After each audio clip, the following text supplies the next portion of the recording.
I really truly messed up, and I just want to come and be vulnerable and talk about it.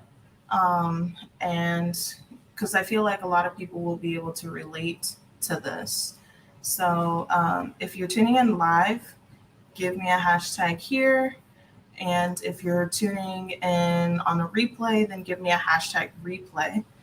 But I really just want to come on here and talk about me making a mistake recently and what my thought process was going through this, because I know that every other person most likely has been through this at some point in their life where they just really felt like they messed up and they couldn't stop thinking about it and they made it into this whole big ordeal. So, yesterday, I kind of just like was being ADHD, impulsive India, doing and saying without like really thinking about it. And then I kind of like had this puzzle piece process where I realized what I did was not okay. So I like tried to backpedal and backtrack and like clean up my mistake and fix what I had messed up, and what I had done. And then when it was like brought to my attention in front of all of my peers, I just like immediately apologized and said like this won't happen again. I'm so sorry, and basically was like I will see my way out for the night. And at that point, like honestly, later on that night, I honestly like cried. And so the reason why that was is it wasn't because of specifically what I had done, but it was what that mistake represented. It like represented like all the other past failures that I had made, like all the other past, maybe relationships, or trust broken, or, things that I had said or things that I had done where you just feel like you can't take it back, like you can't go back, but you really wish you could, type of thing. So, normally, what I want to do when I do or say something that I realize wasn't okay is like I want to like apologize 1,000 times, like I make it this big situation, and I think that the good way to handle a situation like that, where you've done or said something that you can't take back, is to kind of like show your growth in a way. Does that make sense? Um, if that makes sense, then give me a hashtag growth, where basically like you apologize, you clean up what you can clean up out of your mistake, and then basically moving forward, you don't repeat the same mistake. So that's like the proper way to handle it in like a mature way, in a mature situation. Like say you mess up at work and you did something that you weren't supposed to, and your boss catches it, and you're like, oh my God, like, boss, I'm so sorry.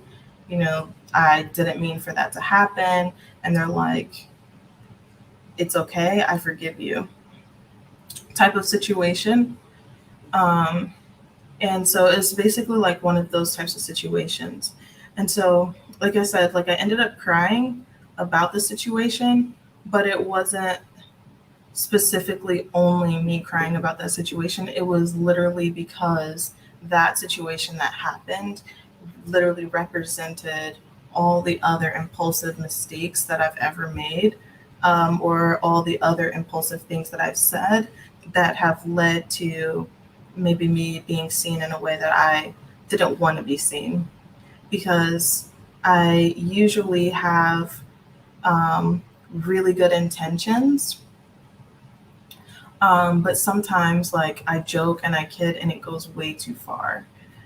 Um, and so the good thing though is that I have really good friends and I have, a really good support system. So I was, messaging my friend about it, and she came over and we were talking about it. And um, so what I did about the situation is I didn't just like, cry and stay there and stay depressed in my feelings.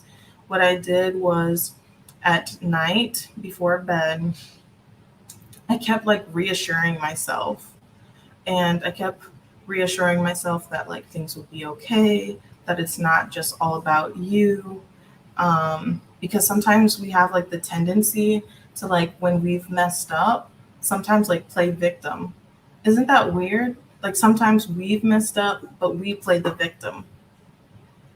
But instead of like owning it, taking responsibility for it, accountability for it, growing from it, and then moving forward, because there's nothing you can do to change the past, right? So I told my friend, I was like, I just want to apologize again. And she's like, no, you already said sorry. That person said they forgive you. Just like leave it and move forward.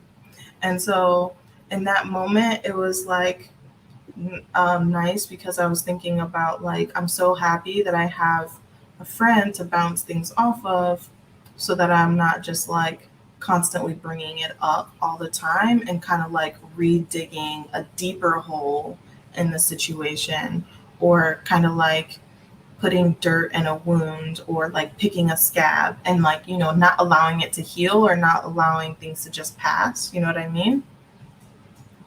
So the next morning, so that night I kept like reassuring myself not to like replay the situation over and over again in my head before bed. And then when I woke up that morning, I wrote affirmations in my journal, basically saying like, um, I see the good in myself, and I have good intentions, and I love other people, I respect other people, I respect myself.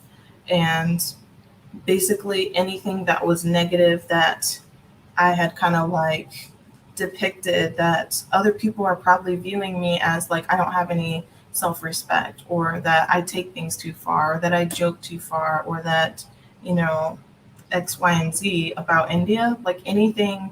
Because sometimes we have thoughts about ourselves, um, that we're like, oh, so and so probably thinks that I'm this now, or so and so probably has this negative view of me now because I've messed up. But really, it's like people will respect you more if you take accountability, apologize, move forward, and don't do it again. Does that make sense? So that's essentially what I tried to do. And then next, I worked on my self esteem so that I wouldn't beat myself up about it with my affirmations. And then I also dug deep into my morning routine of like looking into the scriptures, journaling. I got on the treadmill, listened to music, I danced, I worked out. So, like, I did all these things to literally push myself to get out of my own head. And the reason why I'm saying this is because before bed, the way that I was feeling, the depression that I was feeling about that situation, the sadness that I was feeling about that situation, um, it was one of those moments where most people would have like turned to comfort food. Most people would have like had maybe a glass of alcohol, or more than a glass maybe, or maybe they would have like just tried to soothe themselves in some type of unhealthy way. And so that's what I didn't want to do, because when you mess up, you want to be able to sit in those feelings, or when, even if you don't mess up, maybe you're just sad.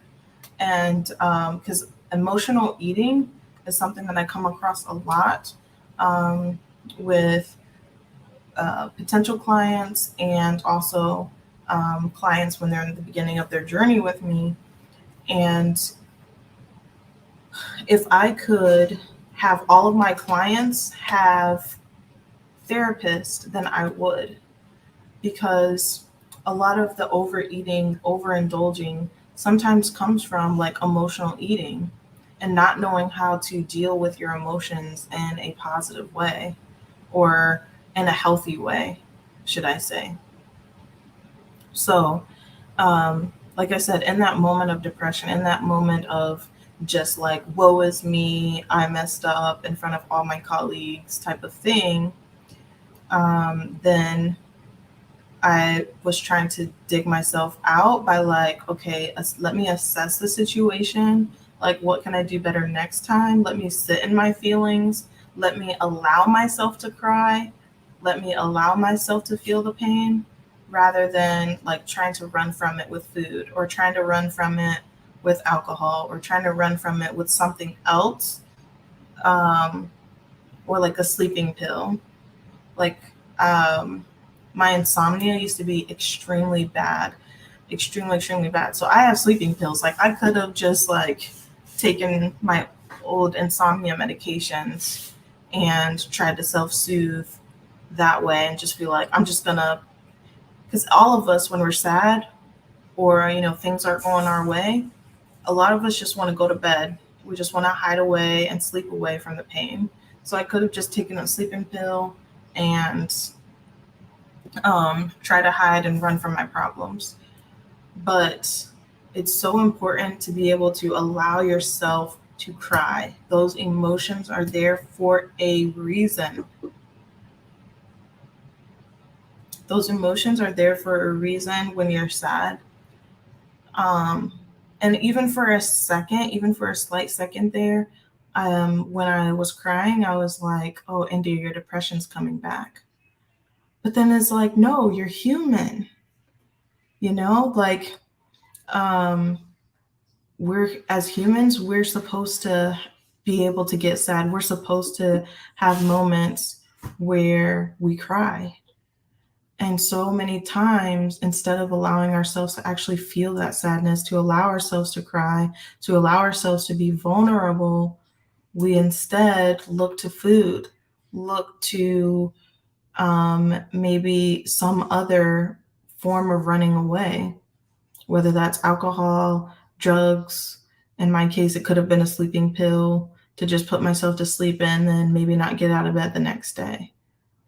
But all of those things are excuses. That's a cover up, instead of learning from it, and move forward. And then another thing too that I tend to do is I tend to internalize my mistakes and like hold on to them like really, really bad, which can lead to sadness and depression when you internalize your mistakes. But I had a coach once tell me that when you are someone that internalizes things, you have to find a way to make it external. And so that may look like going on a walk. That may look like working out. That may look like talking to someone about it and getting those feelings out. That may look like journaling and getting those feelings out. But at the end of the day, you have to find a way to make those internal feelings that you're feeling external. Maybe that's dancing. I don't know. For me, it was literally everything that I just listed. It was affirmations and building up my self-esteem back up. That even though I effed up, that doesn't mean that I'm a bad person. It just means I make mistakes, maybe more than other people. Maybe I make mistakes more than other people, or say things that I shouldn't more than other people. But um, I just have to be able to learn from my mistakes, right? And so I just want to encourage you that whenever you go through some type of depression, whenever you go through some type of sad moment, or moment that you're crying or whatnot, and maybe it's not even just about that thing that you did in that situation. Maybe, like it was for me, a representation of all the other F ups that I've ever done. then you find a way to not internalize it, but make it external by affirmations, working out, treadmill, journaling, talking to a friend, so that you're not indulging in unhealthy habits, even if it is food. We all have to feed ourselves, but we don't have to do it in a way where it's literally killing us. Like, the thing about food is that we have to eat every day to survive, but it's oftentimes overindulged to the point where it's literally killing the majority of Americans because of how much we overindulge with the heart disease and the diabetes and, the blood pressure and cholesterol and heart attacks and stroke and so much. So, not learning how to deal with your emotions, not learning how to um, have accountability, and instead of internalizing, externalizing the issue and learning from it and growing, it's going to suit you better um, if you can, be on the flip side, the good side, so to speak. So I just wanted to share that with you guys. Be super vulnerable. I don't have it all together. I don't have it all figured out. I really do mess up all the time.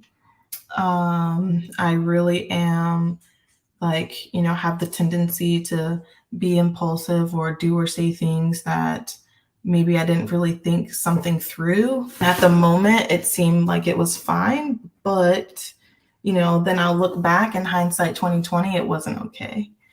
So, just so you guys know, coaches don't have it all together. Our lives are not perfect.